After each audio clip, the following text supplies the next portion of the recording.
He was one of the very few people I have met who combined a love for everyone involved with strong views. So again, he was not animated by anything creepy or weird. I mean, you knew him intimately, so you know this is true.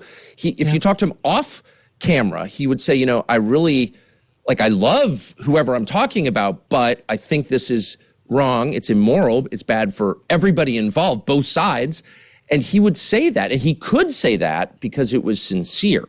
It was completely sincere, but I cannot overstate the amount of attacks he took privately over this, absolutely for real. And having lived in Washington most of my life and seen people run nonprofits, I've never met one who was willing, stand up is too strong. He wasn't confrontational, but he would just say, no, I'm sorry that you feel that way, but I think this is the right thing.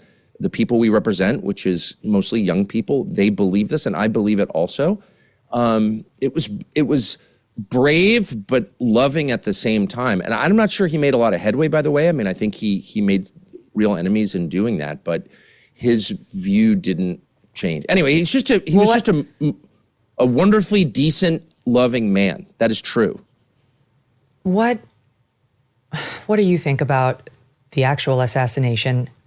Who was potentially behind it? Do we believe this business about the New York Times is trying to cast doubt on what was on those cartridges and whether those messages were really there? Not saying it didn't happen, but suggesting be careful because it may not be true. And even if it is true, it could be a situation where there's much more to it than what was on those bullets. Do you have any thoughts?